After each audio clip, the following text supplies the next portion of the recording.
Hi guys, आदाब, सलाम, नमस्कार। उम्मीद करती हूँ आप सब बढ़िया होंगे। आप सबका बहुत बहुत धन्यवाद कि आप सब आज मेरे चैनल पे वापस लौटे। Let me welcome you all. आप सबका स्वागत है मेरे चैनल शर्मा जी की बेटी में। आज मैं आपको अपने साथ लेके जाने वाली हूँ बस्तर। जी हाँ, बिल्कुल सही सुना आपने। ये ट्रिप मैंने अभी कुछ दिन पहले किया था, बट मुझे लगा क्यों नहीं ये सब आप सबके लोगों के साथ भी शेयर किया जाए। उप्स, स्टैमर कर गई। अभी नया नया सीख रही हो ना, होप आप लोग कोऑर्डिनेट करेंगे। तो सबसे पहले हमारा सफ़र शुरू होता है हमारे डिस्ट्रिक्ट इंस्टीट्यूट धमतरी से, एक बस स्टैंड तक का सफ़र। उस बस स्टैंड के बाद जब हम वहाँ पहुँच गए, हमारी जो बस थी, हमने एक बस हायर करी थी। उसके बाद हम लोगों को लगा कि अब थोड़ा जल्दी आ गए हैं तो अब करा क्या जाए। तो वहाँ पर एक हमें प्यारी सी छोटू सी चाय की शॉप मिली। उसको देखते ही हमको लगा कि यहाँ पर लोगों को चाय ट्राई करनी चाहिए। और क्या खूब हमने ट्राई करी कि एक चीनी मिट्टी के कप में हमें चाय सर्व हुई और इतनी बेहतरीन स्वाद की वो चाय थी कि हम एक पीते पीते दो चाय पी गए। सफ़र बस्तर का ओवरनाइट का एक सफ़र होता है और मतलब धमतरी से हम जब रात में बैठे तो हम अगली सुबह 4 बजे बस्तर की भूमि पे पग रख चुके। अब जैसे ही सुबह होती है हमें लग गई भूख, तो भाई पेट पूजा की जाए, इसलिए हम गए एक ब्रेकफास्ट पे। हम 3 दोस्त एक साथ गए थे कंटिन्यू। तो हम लोगों ने हमारी बाइक्स जो हायर करी थी, उनकी फ़ोटोज़ भी आई होप आप लोग लगातार में देख रहे होंगे। उन बाइक्स को लिया और हम हमारे सफ़र की तरफ निकल गए। हमारा पहला पड़ाव था तीरथगढ़।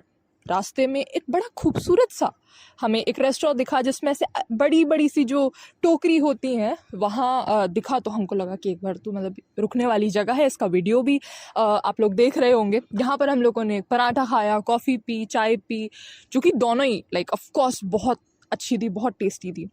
हमारे सफ़र को जैसे ही हमने आगे कंटिन्यू किया, हमें मिले बड़े ही डेंस फॉरेस्ट। वाइल्ड लाइफ हमें देखने को मिली। हमें बंदर मिले, गाय मिली, भैंसें मिली और भी कुछ जंगली जानवर जैसे कि सांप और ये सब मिले। बट कहना पड़ेगा छत्तीसगढ़ की नेचुरल ब्यूटी इस तरीके की है कि मैं मानती हूँ कि उसको हम किसी से कंपेयर ही नहीं कर सकते। यहाँ इतनी सुंदर सुंदर जगह हैं कि मैंने कभी अपने सपने में भी नहीं सोचा था। उसके बाद हमने कदम रखा हमारी पहली डेस्टिनेशन जो थी तीरथगढ़। जी हाँ दर्शकों, सही सुना आपने, तीरथगढ़ में जाते ही मेरे दोनों दोस्त पागल हो गए, इधर उधर भागने लगे। मैंने कहा अरे भरे रुको तो सही, कहाँ जा रहे हो। पता चला दोनों जने कैब देखने गए थे। मुझे लगा कैब देख रहे हैं, शायद लेंगे भी। पता चला दोनों सिर्फ और सिर्फ फ़ोटोज़ के लिए थे। उनकी फ़ोटोज़ भी मैंने लगाई हैं, तो प्लीज़ कमेंट करके बताइएगा मेरे दोनों दोस्त कैसे लग रहे हैं, मेरे दो अनमोल रतन। उसके बाद में जो दीदी भी थी उनको लगा कि अब तो ये लोग लेंगे ही। और मेरे दोनों दोस्त कहते हैं नहीं दीदी हमको नहीं चाहिए, बड़ा महंगा है, करके दोनों आ गए। उनका दीदी का रिएक्शन बहुत देखने लायक था। तीरथगढ़ में पहुंचने के बाद में उन्होंने बोला कि आपको प्लास्टिक की बॉटल से जाना अलाउड नहीं है, तो आपको हर बॉटल के हिसाब से 10 रुपीज़ सबमिट करने पड़ेंगे। हमारे पास 2 बॉटल्स थी, हमने वहाँ पैसे सबमिट किए। उनका रूल है कि towards the cleanliness of the waterfall कि आप अपनी बॉटल्स ले जाएं, आपको 10 रुपये जमा करवाने हैं और एक बार जब आप वापस आएंगे आप बॉटल उन्हें दिखाएंगे या दे देंगे तो वो आपके पैसे आपको रिटर्न कर देंगे। और वही हमने भी किया। उससे इंश्योर होता है कि लोग अपनी बॉटल्स को नहीं फेंकें, क्योंकि फिर उससे नेचुरल ब्यूटी ऑफकोर्स कहीं ना कहीं हिंडर होती है। उसके बाद आया हमारा प्यारा, सबका प्यारा तीरथगढ़ लेक, जहाँ पर हमें काफ़ी सारी सीढ़ियाँ उतरनी पड़ी। वहाँ पर उस लेक के पास में, जिसका मैंने वीडियो और फोटोज़ भी रिसेंटली अपलोड किया। और अगर आप लोगों ने मेरी जो तीरथगढ़ में जो मेरी रील बनी है, जो मैंने शॉर्ट बनाया है, अगर आपने नहीं देखा है तो प्लीज़ उसे देखिए। वहाँ पर एक मंदिर था, एक घाटी थी और बहुत से फूल लगे हुए थे और बहुत से पुल। वहाँ पे कुछ पुल भी थे जिन्हें देख के अच्छा लगा, उन पे हम गए भी तो बड़ा खूबसूरत वो लगा। तीरथगढ़ को काफ़ी देर एंजॉय करने के बाद उनमें से मेरे एक दोस्त ने बंदर की तरह उछल उछल के उस लेक में बड़ी छलांगें लगाई। उसके बाद हमारी दूसरी डेस्टिनेशन थी कांगेर वाइल्ड नेशनल पार्क। हमें पहले तो लगा कि अरे क्या नेशनल पार्क जाना, आप छोड़ो मतलब। बट फिर हमारे एक मित्र ने बोला कि नहीं चलेंगे और देख के आते हैं, देखो कुछ तो ज़रूर अच्छा होगा, तभी यहाँ इतने लोग जाते हैं। वहाँ गए तो पता चला कि वहाँ सफारी होती है। हम बोले बढ़िया है, चलो ये अच्छी बात है, अब थोड़े जानवरों को भी देखने को मिल जाएगा, ये भी बहुत बढ़िया बात है। अंटिल द मोमेंट आप लोग वेट करते हैं तो उन लोगों ने ऑर्गेनाइज करवा रखा है वहाँ पर हमारे प्यारे आदिवासी लोगों का बहुत सुंदर सा डांस, जिसको सब लोग एंजॉय कर रहे थे और हमने भी एंजॉय किया। और जो ये मैंने वीडियो लगाया है इसको देख के उम्मीद करती हूँ आप लोग भी इसे एंजॉय करेंगे। अभी हम यूँ जंगल में भ्रमण ही कर रहे थे सफारी में कि हमें एक भालू दिखा। ये सफारी देखा जाए तो पूरी की पूरी 20 किलोमीटर की है, जिसके अंदर हम लोगों ने एक दंडक फॉल देखा जिसके पिक्चर्स मैंने लगाए हैं। एक दूसरी लोकेशन पे गए जो कि थी हमारी दंडक गुफा। वहाँ पर मुझे एक ऐसी चीज़ मिली जो मैंने आप लोगों के सामने भी वीडियो शेयर किया है।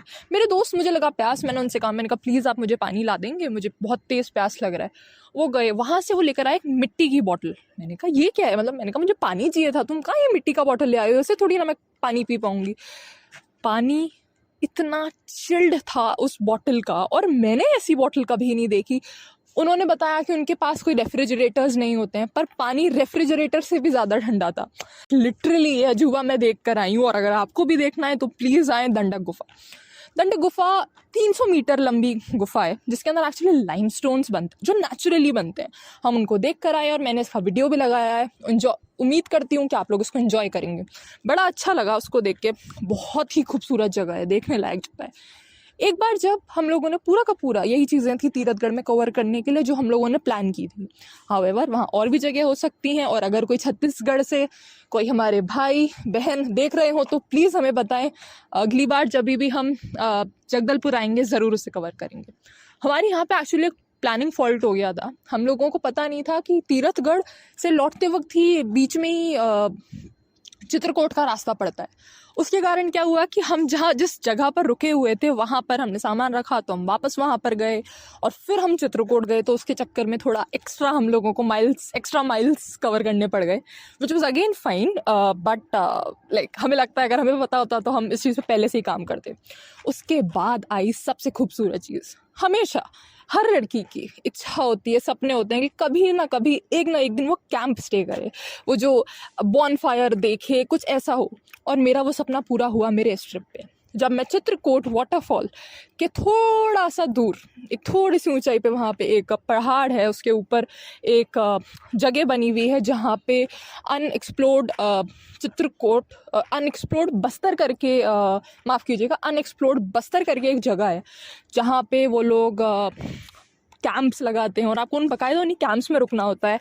बॉनफायर होता है, गाने होते हैं, और सबसे खूबसूरत चीज़ वो आपको खाने भी पत्तों के दौने में परसते हैं, जो कि सबसे अच्छी चीज़ है। और मैंने उसकी फ़ोटो भी लगाई है, उम्मीद करती हूँ कि आप लोगों ने उसको देखा होगा और पसंद किया होगा। सबसे सुंदर बात जो इस जगह के बारे में थी, इन कैंप के बारे में थी, कि इसकी लोकेशन इतनी सुंदर थी। और मैंने एक आगे आने वाले में वीडियो भी लगाया है जहाँ पर मैं इसकी लोकेशन के बारे में आप लोगों को दिखा रही हूँ। आई होप ये आप लोगों को पसंद आया होगा। उसके बाद में हम लोगों ने चित्रकूट की तरफ अपने कदम बढ़ाए। वहाँ पर हम लोगों ने इस बोटिंग का सबसे फ़नी इंसिडेंट था, मैंने वो वीडियो भी लगाया है, कि मेरे दोस्त विशाल, उनको पानी से डर लगता है और उन्होंने हमें ये बात बताई नहीं थी। तो हम लोगों ने उनको फोर्स करके, अरे चलो चलो चलो चलो बैठते हैं। मुझे थोड़े वाटरफॉल ज़्यादा पसंद है, मैंने कहा नहीं चलो चलो, अपन तो पीछे वाले पे बैठेंगे। तो हमारे 3 दोस्तों में से एक दोस्त आगे बैठ गए और हम 2 पीछे बैठ गए। अब जैसे जैसे हम झरने के अंदर जा रहे, विशाल का कॉन्फिडेंस वैसे नीचे आ रहा। मैं एक बार को तो समझ भी नहीं पाई ये क्या हो रहा है। तब मुझे बाद में वहाँ जाके पता चला, जब विशाल कहते हैं, मैंने कहा हाय विशाल, वो आगे वाले वीडियो में भी आप देखेंगे, मैंने कहा हाय विशाल, और विशाल कहता है अब कभी नहीं आऊँगा। दैट्स व्हेन आई रियलाइज्ड ओ विशाल को पानी से बहुत डर लगता है।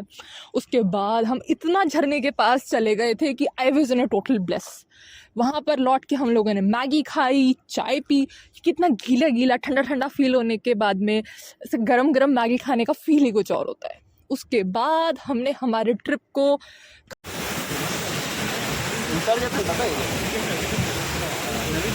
विशाल हाय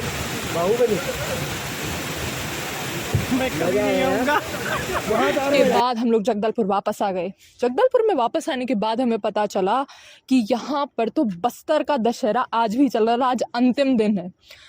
हमें लगा ये गोल्डन अपॉर्चुनिटी है, हमें इसे मिस नहीं करना चाहिए, और हम इसीलिए सबसे पहले तैयार होकर वापस चल दिए बस्तर के मेले में। उसकी मैंने फ़ोटो वीडियोज़ भी लगाए हैं। इस जो ये वाला त्यौहार है, ये यहाँ पर 75 डेज़ चलता है, और इस बार तो इवन ये 107 डेज़ चला। इसके अंदर यहाँ पर सबसे अलग बात बस्तर के दशहरे के बारे में ये है कि यहाँ पे ना ही कोई रावण दहन होता है, ना ही यहाँ पे कोई राम भगवान से इसका कनेक्शन है। यहाँ पर एक्चुअली देखा जाए तो एक दंतेश्वरी माता है जो कि जगदलपुर में सिचुएटेड है। वहाँ से एक रथ यात्रा आती है, पद यात्रा आती है दंतेश्वरी माता की, जो कि बस्तर में आती है। उसका वीडियो भी मैंने लगाया है, ये मैंने माता जी का भी वीडियो लगाया है। बट यहाँ पे इसका जिस ग्रैंड लेवल पे ये चीज़ सेलिब्रेट होती है, मैं मानती हूँ कि शायद शब्द इसे डिफाइन नहीं कर सकते। इतनी गजब की आतिशबाजी, इतनी गजब आतिशबाजी ये वीडियो से जस्टिफाई नहीं कर सकता। इतनी बड़े अमाउंट में लोग मौजूद होते हैं, आदिवासी डांस परफॉर्म कर रहे होते हैं, और वो भी डांस भी सीक्वेंस डांस, कि आपको इतना सीक्वेंस में पैर वही सही तरीके से बिल्कुल सबके एक से चलेंगे। But it was worth an experience. और अगर आप लोग मुझे यहाँ तक देख रहे हैं तो उम्मीद करती हूँ आप लाइक, शेयर एंड सब्सक्राइब ज़रूर करेंगे। तब तक के लिए मैं आपसे मिलूँगी अपने अगले वीडियो में। तब तक के लिए नमस्कार, बाय बाय।